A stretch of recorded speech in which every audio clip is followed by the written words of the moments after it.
Trending हो चुका है सब कुछ। जाकर वहाँ पर पहला भाव होता है फ़ोटो खींचना, रील्स बनाना। हमें अपने जीवन में जो मिलता है ना, उसकी कीमत ही नहीं पता होती। आप बताइए ना, क्या भगवान बोलते हैं कि वीआईपी वालों को पहले दर्शन दूंगा, उनको बिठा के यहाँ विशेष पूजा कराई जाए, लेकिन एक आम इंसान को उस बैरियर के आगे भी नहीं आने दिया जाता।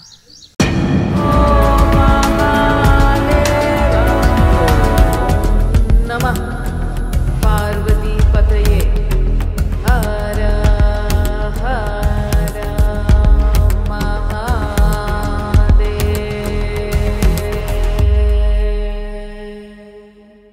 जब हमारी चर्चा होती है माँ, तो हम माँ और बाबा को एक साथ जब तक उस एपिसोड में बात नहीं करते तो बात संपूर्ण भी नहीं होती और कुछ लगता है जैसे रह गया है।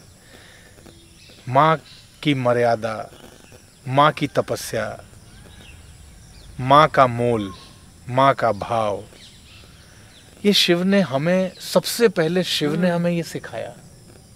आपने शुरू से ये बात बोली है कि क्यों कहते हैं कि माँ को मत भूल जाना, माँ को भी टीका लगा दो, मुझे तो लगा ही रहे हो। ये सिखाया हमें शिव ने, और शुरू से सिखाया है कि मुझे सम्मान करते हो, बट वो सम्मान अधूरा है अगर तुम माँ को सम्मान नहीं करते, तभी सम्मान संपूर्ण होगा। लेकिन आज का दौर जो है, हम कुछ घटनाओं को जब देख रहे हैं, देश में विगत कुछ दिनों में जो घटनाएं घटी हैं, जो हो रहा है, उसमें क्या वाकई लगता है कि शिव ने जो हमें सम्मान, मर्यादा का मोल, मर्यादा का मान रखना सिखाया, हम वाकई उससे जुड़े हैं, उसका पालन कर रहे हैं? अगर नहीं कर रहे हैं तो क्या बिल्कुल भय नहीं बचा? बिल्कुल मन के अंदर उस बात को लेके इसका ये भाव नहीं आता कि इसका दंड कितना बड़ा हो सकता है?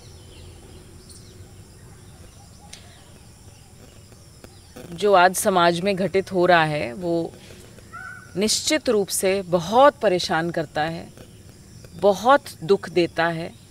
माता पिता घबराए हुए हैं, उनको लगता है कि हमारी बच्ची सुरक्षित नहीं है।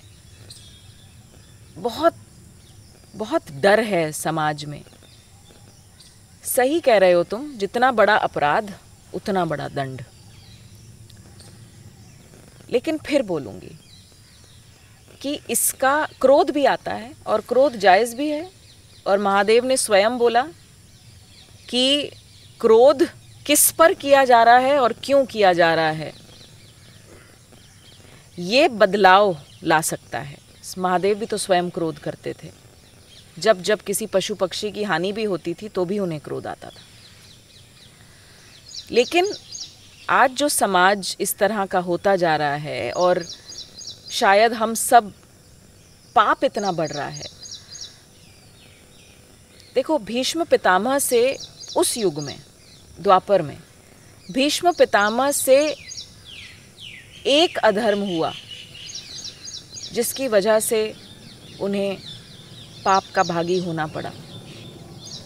उन्होंने अपनी कुलवधू को इस अवस्था में देखा, लेकिन उन्होंने अपने आप को ये समझाया कि वो हस्तिनापुर के सिंहासन से जुड़े हुए हैं, इसीलिए वो कुछ बोल नहीं पाए। उस समय जो अधर्म उन्होंने होता हुआ देखा, और जो वो कर सकते थे उन्होंने नहीं किया, उसकी वजह से क्या हुआ उनके साथ? उन्हें बाणों की शैया पर लेटना पड़ा। स्वयं भीष्म पितामह, आदरणीय, परम आदरणीय भीष्म पितामह, एक अधर्म किया केवल। ऐसे ही जटायु ने अपने पूरे जीवन में एक पुण्य का काम कर दिया। माँ सीता की मदद की उन्होंने, और वो पुण्य का, उनको पुण्य की प्राप्ति हो गई। हम अपने जीवन में अधर्म देखना भी आपको पापी बनाएगा। अधर्म करना तो दूर की बात है, अधर्म देखना भी आपको पापी बना सकता है। लेकिन ये कौन हमें बताएगा, ये ज्ञान हमें कौन देगा कि गलत तो गलत? वो स्वयं आपका बेटा करे, वो स्वयं आपका पिता करे, वो स्वयं आपका दोस्त करे, वो स्वयं आपका भाई करे, गलत तो गलत। यही तो शिक्षा कुरुक्षेत्र के मैदान में भगवान श्री कृष्ण ने अर्जुन को दी। गलत तो गलत। तो ये जो समाज इस तरह से, जो संस्कारहीन समाज है हमारा अब, और ये प्रत्यक्ष हमें प्रमाण मिल रहा है कि जिस तरह से हमें अपने परिवार में संस्कार डालना चाहिए। अब क्या है ना कि जब भी ऐसा कुछ होता है तो बड़े सारे हैशटैग्स बन जाते हैं और बहुत सारे लोग आकर बस आक्रोश में, क्रोध में ये बोलते हैं कि जिसके बेटों को समझाना शुरू करो कि वो बेटियों की इज्जत कैसे करे। अपने अपने हिसाब से सब लोग कमेंट्स देते हैं, लेकिन मेरा सिर्फ एक ही मानना है कि संस्कार जब तक घर घर में नहीं आएगा, जब जब माता पिता अपनी बच्ची हो या बच्चा उसको उसकी मर्यादा नहीं सिखाएंगे, आपकी आँखों को क्या देखना है क्या नहीं देखना है, आपके कानों को क्या सुनना है और नहीं सुनना है, आपको क्यों स्पर्श नहीं करना और क्यों स्पर्श करना है, आपकी ज्ञानेंद्रियां और कर्मेंद्रियां जिनमें आपके हाथ आते हैं, माता पिता, गुरुओं का तो देखिए अब चलन रहा ही नहीं, तो गुरु तो कहाँ ही आएंगे आपको ज्ञान देने, माता पिता को भी नहीं पता क्या सिखाना है। ये हाथ जो हमें प्रार्थना के लिए मिले हैं, सेवा के लिए मिले हैं, आज इन हाथों से आप पाप कर रहे हो, आप गलत चीज़ों का स्पर्श कर रहे हो। आज घर में जिस औरत के हाथ में पूजा की थाली होनी चाहिए उसके हाथ में शराब का गिलास है। जब आपको यही नहीं पता कि आपके हाथ, आपके पैर, आपकी आंखें, आपका मुंह, आपके कान, आपकी नाक, ये आपको परमात्मा ने किस चीज़ के लिए दिए हैं और आप इनसे क्या क्या कर रहे हो, जब तक घर घर में ये संस्कार नहीं आएगा तब हमारी बेटियां, कई जगह बेटे भी, आजकल तो लड़कियों के साथ नहीं लड़कों के साथ भी बहुत कुछ हो रहा है, तो ये समाज का पतन हो चुका है। तो हमें इसको एक ग्रॉस लेवल पे एक प्रॉब्लम समझकर अब इस प्रॉब्लम का हल हमें ढूंढना पड़ेगा, और उसका केवल एक ही हल है कि हम घर घर में, हर स्कूल में, हर कॉलेज में योग शास्त्र पढ़ाना शुरू करें, जिसमें बच्चों को उनकी मर्यादा सिखाई जाए। मर्यादा को लांघना इतना आसान हो गया है और हम ओके होते हैं ना, मतलब हम कहीं ना कहीं एनेबल भी कर देते हैं। अगर हम कुछ बोल नहीं रहे तो एनेबल कर दिया ना। जब आपके बच्चे ने आपके ऊपर चिल्लाया, आपने कुछ नहीं बोला, आपने एनेबल कर दिया, उसको शय मिल गई। अभी कहाँ से शुरू हुआ था आप देखिए ना। द्रौपदी का चीरहरण तो त्रेता युग, द्वापर युग में भी हुआ था, लेकिन द्रौपदी का संकल्प देखा आपने। द्रौपदी अपने आप में शक्ति का स्वरूप बनी और किस तरह से उन्होंने स्वयं संकल्प लिया। तो आज हमारी बेटियां स्वयं संकल्प ले लेना।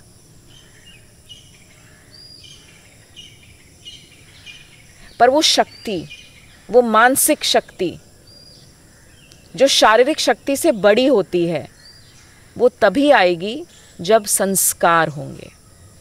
अपने भगवान का जब आप अनुभव कर लेते हो ना, तो आप इससे परे चले जाते हो। माँ, किसी व्यक्ति के जीवन में शिव का होना और किसी व्यक्ति के जीवन में शिव का ना होना, ये एक भाव ही तो है, सिर्फ एक अनायास आया हुआ भाव है। बट ये एक भाव आपके जीवन को 360 डिग्री के कोण पे कैसे बदल देता है।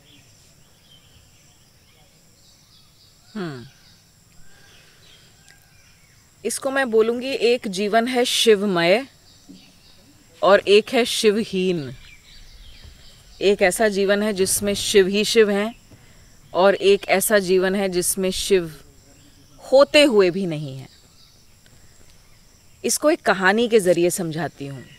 एक बार एक इंसान जा रहा था अपने गधे को लेकर, और उसके गधे ने गले में कोई एक ऐसी चमकती हुई चीज़ लटकाई हुई थी उसने अपने गधे के गले में। तो एक हीरे का व्यापारी वहाँ से गुजर रहा था। तो उस हीरे के व्यापारी ने ये देखा कि ये गधे के गले में ऐसा क्या लटक रहा है। जौहरी की नज़र थी ना, तो उसने बोला कि अरे ये तो बहुत महंगा हीरा है, और ये तो ऐसा शानदार और ऐसा मिलता भी नहीं है इतना, और इसने अपने गधे के गले में लटकाया हुआ है इस हीरे को। तो वो जो हीरे का व्यापारी है वो उस गधे के मालिक के पास जाता है और बोलता है कि सुनो, ये जो तुमने इसके गले में ये जो चमकती हुई चीज़ डाली हुई है, ये तुम मुझे दे दो। तो उसने कहा ले लो। उसने बोला क्या भाव? तो जौहरी बोलता है कि 6 रुपये। तो बोलता है नहीं नहीं, 6 रुपये थोड़ी, 10 रुपये दो कम से कम इसके लिए मुझे। तो जौहरी बोलता है नहीं नहीं, 10 रुपये का थोड़ी है, 6 रुपये का है। तो अब उस समय जो गधे का मालिक है ना, उसको लगता है कि अरे मतलब जब कोई इसको लेने को तैयार हो गया है तो इसका मतलब ये चीज़ बिकाऊ है। तो वो बोलता है नहीं नहीं, मुझे 6 रुपये में नहीं देना, देने हैं तो 10 रुपये दे। और ये जो हीरे का व्यापारी है ये बोलता है नहीं, मुझे 6 रुपये ही देने हैं। और वो गधा आगे चल पड़ता है, गधे का मालिक भी आगे चल पड़ता है, और इस हीरे के व्यापारी को लग रहा है कि ये अभी मुड़ेगा और अभी मुझे 6 रुपये में दे देगा, क्योंकि उसकी ज़रूरत है। अब वो आगे चला जाता है। अब व्यापारी को लगता है कि अरे मैंने लाखों का, करोड़ों का हीरा ऐसे ही जाने दिया, चलो मैं भागता हूँ, कोई बात नहीं, 10 रुपये दे देता हूँ इसको। आगे जाकर वो जो गधे का मालिक है वो खाना खा रहा होता है और बोलता है कि अच्छा सुन, तू मुझे 10 रुपये में दे दे। तो वो गधे का मालिक बोलता है, खाना खाते हुए बड़े आनंद में बोलता है, अरे मैंने तो वो दे दिया 20 रुपये में। तो वो कहता है, उसको गुस्सा आता है व्यापारी को। वो बोलता है, अरे बेवकूफ़, जाहिल, गंवार, तुझे पता है कि वो लाखों करोड़ों का हीरा था, तूने 20 रुपये में दे दिया उसको। तो वो बोलता है, बड़ी मस्ती में बोलता है, अरे मैं तो जाहिल, गंवार, बेवकूफ़ हूँ, पर तू तो मेरे से भी बड़ा बेवकूफ़ है कि तूने 4 रुपये के पीछे इतना कुछ छोड़ दिया। हमें अपने जीवन में जो मिलता है ना, उसकी कीमत ही नहीं पता होती। हम हमेशा ये नाप तोल भाव में लगे रहते हैं। तो जिस तरह से उस गधे के मालिक ने बोला ना कि मुझसे बड़ा बेवकूफ़ तो तू है, ऐसे ही मुझे कभी कभी लगता है कि लोग कितने बेवकूफ़ हैं, कहाँ उलझे हुए हैं। इतनी कीमती चीज़ उनके जीवन में है, महादेव का ज्ञान टपक रहा है, शिव अपनी उपस्थिति बताना चाह रहे हैं, लेकिन वो इतने बेवकूफ़ हैं कि वो पता नहीं क्या ढूंढ रहे हैं। तो जो ज़्यादातर जो लोगों का हाल है ना, वो उस हीरे के व्यापारी की तरह है, जो चाहकर भी वो नहीं कर पा रहे, या जाने पढ़े लिखे बेवकूफ़ हैं, जानकर भी अनजान बने हुए हैं कि आपके जीवन में शिव की उपस्थिति अमूल्य है। और यही शिव के होने की स्थिति है कि जब आपको ये पता लग जाता है कि अब आपका जीवन मौज है, अब आपका जीवन बड़ा मस्ती में बीत रहा है, अब आपका जीवन शिवमय है। तो जब आप किसी शिवहीन जीवन को देखते हो, जब आप देखते हो कि क्या ये बेवकूफ़ इंसान है, इसके पास इतनी धन दौलत, लेकिन अंदर से बिल्कुल गरीब, क्योंकि इनके पास शिव नहीं है, इनके पास ज्ञान नहीं है। ये आजकल हर चीज़ को सिर्फ पैसे से तोल रहे हैं, मोल भाव लगाते हैं हर चीज़ का, हर रिश्ते का। तो ये है अंतर शिवहीन जीवन का और शिवमय जीवन का। माँ, जब आपको ये पता चला कि आपको पता है केदारनाथ का रास्ता अवरोध हुआ और उसके टूटने की वजह से यात्रा अभी रुकी हुई है, बट एक ऐसे समय में एक गुरुदेव, एक गुरुजी माध्यम बने और वो वहाँ बैठे आपकी कही बातें सुन रहे हैं, और जब आपको ये पता चला तो मैंने जब आपको, मुझे याद है मैंने आपको जब ये मैसेज किया तो बहुत देर के बाद आपका एक उत्तर आया था उसमें। तो मुझे ये समझ में आ गया था कि कुछ ऐसे भाव चल रहे हैं। ये कैसे जोड़ के देखती हैं माँ आप इसको, इस बात को कैसे देखती हैं कि वहाँ उन्होंने बड़े इत्मीनान से वो आपकी कही बातें मंगाई, उसको वो सुन रहे हैं, और जहाँ बैठ के सुन रहे हैं उस स्थान के कण कण में वो स्वयं विराजमान है शिव। जब आपने मुझे ये बात बताई तो मुझे आश्चर्य नहीं हुआ, लेकिन भाव बहुत ज़्यादा इंटेंस हो गया, क्योंकि मैंने इसको इस तरह से जोड़ा कि वहाँ केदार की घाटियों में, जहाँ इस समय कोई पहुँच नहीं पा रहा, जहाँ ये पंडित जी बैठकर शायद इंतज़ार कर रहे होंगे भक्तों का, जहाँ मौसम ख़राब है, जहाँ ये उन घाटियों में हैं जहाँ भी नज़र दौड़ाओ तो ऐसा लगता है कि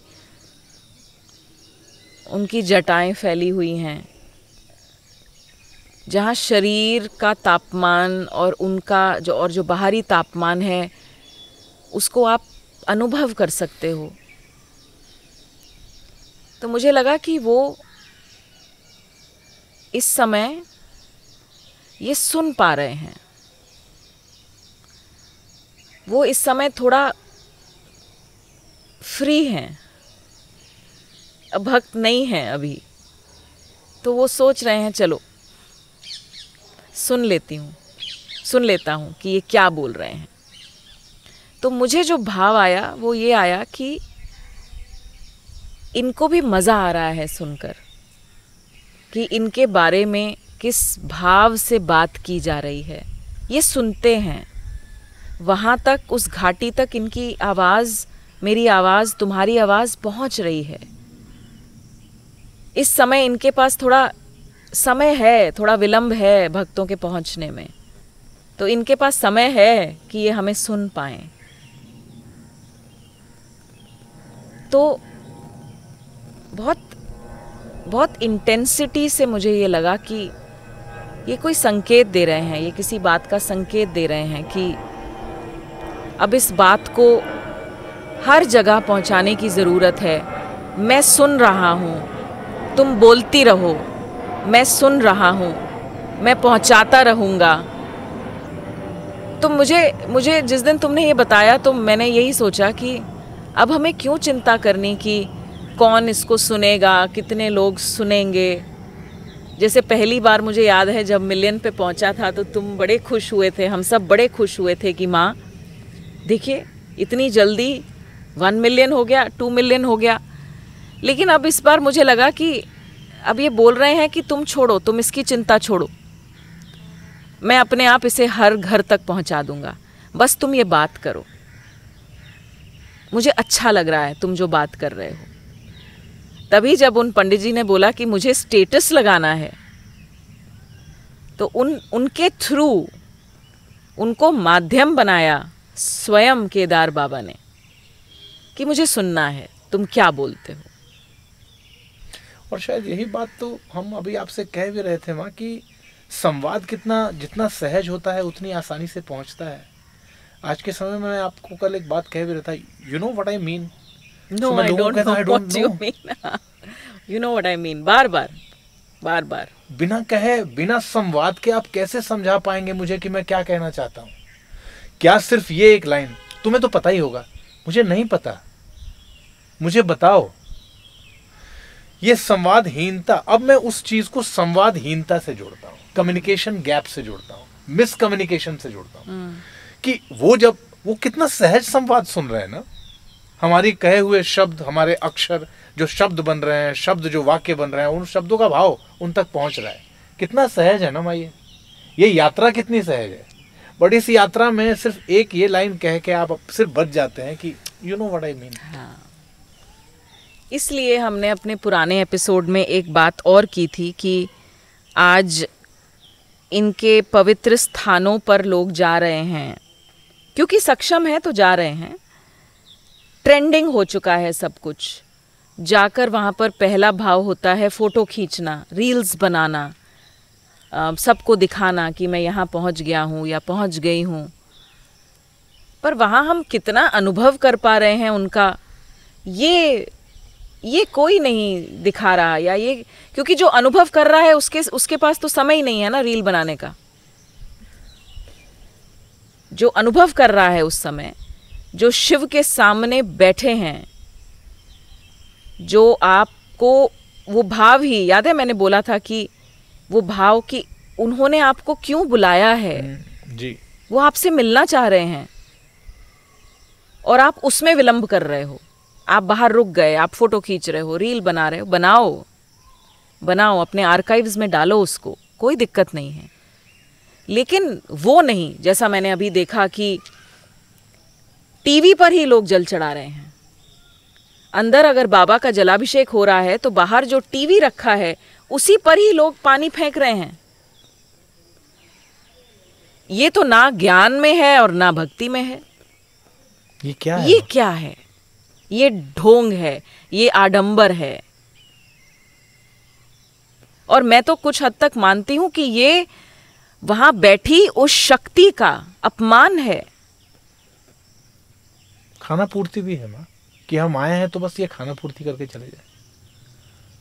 ये भी है, पर मुझे तो लगता है कि शायद क्या ये लोग ये सोचते हैं अमित कि हमें अगर बुलाया गया है ऐसे स्थान पर तो इसीलिए बुलाया गया होगा कि हमारा जीवन अब बदलने वाला है, परिवर्तन आने वाला है। पर वो उस भाव को छोड़ देते हैं जी, उस भाव को छोड़ देते हैं। तो जब आपका बुलावा आता है तो यानी कि अब आपके परिवर्तन का समय आ गया है। तो आप जाकर पहले उस ऊर्जा को फील तो करिए। भ्रमित क्यों हो रहे हैं आप? उसको लेकर तो आइए, अपने अंदर समाने तो दीजिए उस ऊर्जा को। तभी तो जीवन बदल जाता है जब आप महाकाल होकर आते हैं। और कई लोग वैसे के वैसे। लेकिन आप एक बार महाकाल होकर आइए और अगर आपने वो स्पर्श कर लिया, उस शक्ति का स्पर्श कर लिया, तो आपका जीवन बदल जाता है। हम अभी अथॉरिटी की भी बात कर रहे थे माँ। हमारे और शिव के बीच किसी व्यक्ति का होना, क्या शिव ने कभी ये कहा है? या शिव ने हमेशा ये कहा है कि तुम्हारे और मेरे बीच का जो सहज संवाद है ना, मेरी कही हुई जो बातें हैं ना, मैं तुम्हें जितना दुलार और प्रेम करता हूं ना, उसके बीच में कोई भी मत माना कर किसी की बात। मैं हूं और तू है और कोई नहीं है। बट जो लोग अपने आप को खुद से ऑथराइज कर लेते हैं कि वहां तक पहुंचने का मार्ग और उसका द्वार तो यहां से होके जाता है, ये ऑथराइजेशन, और इस ऑथराइजेशन को हमें कई बार मजबूरी में स्वीकार भी करना पड़ता है। बट क्या ये वाकई कोई अथॉरिटी हो सकता है शिव को लेके कि भाई शिव तक पहुंचने की अथॉरिटी मैं हूं? Authorisation is a lot to do with commercialisation. हमने कमर्शियल बनाया, इसीलिए अथॉरिटीज आ गई। So authorisation is equal to commercialisation. Shiv इन सब चीज़ों के परे हैं, भगवान इन सब चीज़ों के परे हैं। उन्होंने कभी भी नहीं बोला कि कपाट बंद कर दो, किवाड़ बंद कर दो, मत आओ, मैं अब इस चोर को दर्शन नहीं दूंगा, मैं सिर्फ अमीर लोगों को दर्शन दूंगा, वीआईपी लाइन वालों को पहले दर्शन दूंगा, आम इंसान को बाद में दर्शन दूंगा। क्या उन्होंने ये चलन बनाया? ये अथॉरिटी कब आई? जब कमर्शियल हो गया। मैं प्रेमानंद बाबा जी की एक बात सुन रही थी तो बड़ा अच्छा लगा मुझको। उन्होंने बोला वीआईपी का मतलब है वेरी इंपॉर्टेंट पापी। तो वो बोलते हैं कि जितने भी लोग वीआईपी लाइन में दर्शन करते हैं ना, वो वेरी इंपॉर्टेंट पापी हैं, कि इतनी आराम से उनको प्रभु के दर्शन हो गए। और वो आम इंसान जो धक्के खा रहा है, जिसको वास्तव में पता है के जीवन के धक्के, जन्मों जन्म के धक्के, और फिर जब वो कुछ क्षण के लिए, 5 सेकंड के लिए अपने भगवान को देखता है ना, उसका जीवन बदल जाता है। तो ये जो खास बना दिया है ना, अथॉरिटी बना दी है, दिस इज ओनली बिकॉज हमने भगवान को भी कमर्शियल बना दिया है। आप बताइए ना, क्या भगवान बोलते हैं कि वीआईपी वालों को पहले दर्शन दूंगा, उनको बिठा के यहाँ विशेष पूजा कराई जाए, लेकिन एक आम इंसान को उस बैरियर के आगे भी नहीं आने दिया जाता? बताइए ना फिर। तो वो आम इंसान जब वीआईपी को देख रहा है, उसका भाव क्या है? उसका तो भाव हट गया ना भगवान से, उसका तो भाव उस वीआईपी पर चला गया कि देखो हम धक्के खा रहे हैं, हमें मार मार के आगे किया जा रहा है, और वो वीआईपी वहां पर बैठकर पूजा करवा रहा है। तो आपसे तो दो पाप हो गए। आपने तो वो जो भाव लेकर आया था अपने भगवान को देखने, उसका भी मन भटका दिया आपने, ये पाप भी आपने कर दिया। ये यात्रा आपकी अपनी है। आप यात्रा को सरल बनाओ, आप यात्रा को उत्साह बनाओ, लेकिन अथॉरिटी किसी को नहीं है। भगवान अथॉरिटी के परे हैं, शिव अथॉरिटी के परे हैं। कैलाश पर किसी के नियम चलते हैं क्या? कहाँ की अथॉरिटी? और जिसने जब जब कोई अथॉरिटी करने की कोशिश की, तब उसको वापस आना पड़ा। इसलिए तो आजकल बहुत कहानियां हैं कि कैलाश पर जो चढ़ा वो पागल हो गया, कैलाश पर जो चढ़ा वो मृत्यु को प्राप्त हो गया। क्यों है ये, तुमने सोचा कभी? क्योंकि परमात्मा शिव चाहते ही नहीं है कि कैलाश को कोई कॉन्कर कर दे, कि कोई जाके वहां अपना झंडा गाड़ दे कि मैंने ये यात्रा संपन्न की। क्योंकि उनको पता है कि आज इंसान अगर कैलाश पर चला गया, उसकी यात्रा सफल हो गई, तो सबसे पहली चीज अहंकार आ जाएगा, और वो आके सबसे पहले एक वीडियो बनाकर पूरी दुनिया को बताएगा कि कैलाश कैसा दिखता है। वो चाहते ही नहीं ये हो। कैलाश तो आपके अंदर की स्थिति है, आप रोज कैलाश पर जा सकते हैं। तो ये जो भ्रम महादेव तोड़ रहे हैं ना रोज, ये जो लोग भ्रमित हो चुके हैं और ये जो भ्रम उनके अंदर आ चुका है, इसी को वो ज्ञान से तोड़ रहे हैं कि कहीं जाने से कुछ नहीं होगा। तुमने नहीं किए ज्योतिर्लिंग मेरे, इस हिसाब से तो जो हमारे पक्षी हैं वो तो रोज जाकर दर्शन कराते हैं महादेव के। सोचिए, तो पक्षी अगर रोज उनके दर्शन कर रहे हैं, तुम पक्षी के दर्शन करो तो तुमने स्वयं महादेव के दर्शन कर लिए। तुम नहीं जा सकते, तुम्हारे पैर में दर्द है, या अब तुम चल नहीं सकते, तुम बूढ़े हो चुके हो, तो क्या हो गया? नहीं जा सकते तो कोई बात नहीं, यहाँ स्वयं वास करते हैं, यहाँ स्वयं कैलाश है।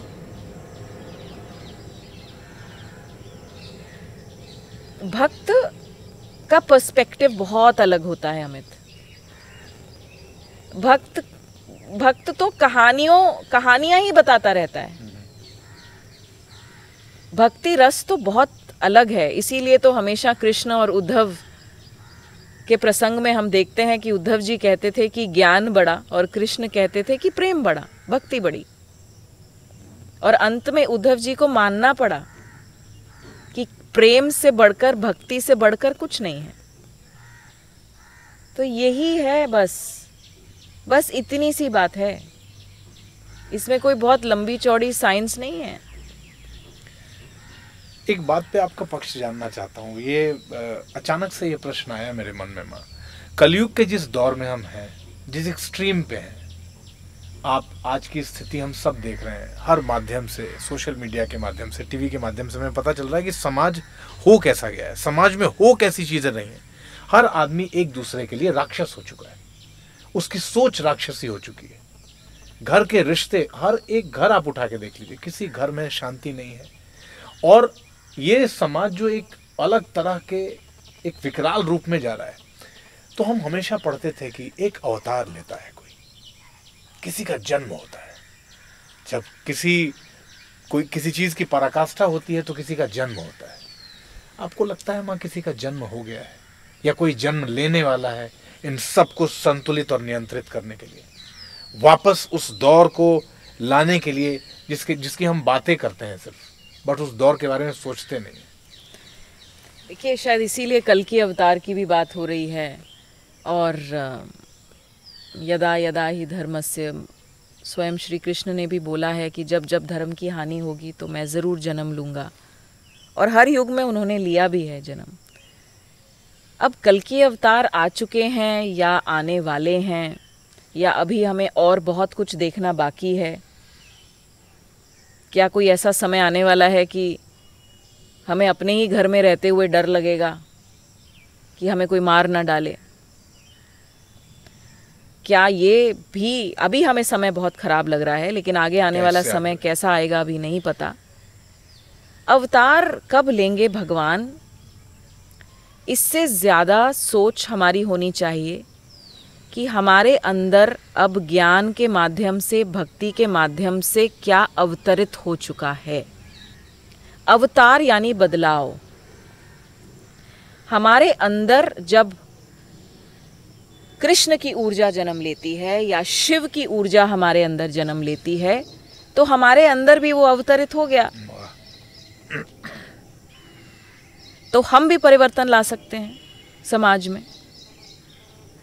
आप ये बोलो कि अब अधर्म चलता रहेगा, हम भी अधर्म सहते रहेंगे, हम भी अधर्म करते रहेंगे, लेकिन हम कल की अवतार की प्रतीक्षा करेंगे कि वो आकर सब का संहार करें, ये गलत है।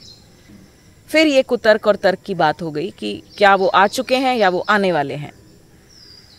इस बात पर क्यों चर्चा कर रहे हैं हम इस बात पर क्यों शोधन नहीं कर रहे कि अगर मेरे अंदर शिव वास करते हैं, मेरे अंदर शिव अवतरित हो चुके हैं, तुम्हारे अंदर शिव वास करते हैं, शिव अवतरित हो चुके हैं, इनके अंदर कृष्ण वास करते हैं, कृष्ण अवतरित हो चुके हैं, उनके अंदर राधा रानी श्री जी वास करती हैं, तो वो अवतरित हो चुकी हैं। और जब कोई ऐसी ऊर्जा आपके अंदर अवतरित हो गई है तो आप स्वयं परिवर्तन हो, आप स्वयं परिवर्तन ला सकते हो। और यही तो ज़रूरत है समाज में। एक गुरु और उसके शिष्य में फ़र्क क्या होता है, तो वो बोले कि कोई फ़र्क नहीं होता, they are a part of the same ocean.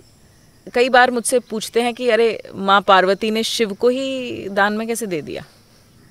तो एक कहानी है, क्योंकि हर कहानी के पीछे एक रहस्य छुपा होता है। ज्ञान जब तक आएगा नहीं और हमारे अंदर प्रवेश करेगा नहीं, तब तक हम इस ढोंग आडंबर से बाहर नहीं निकल पाएंगे।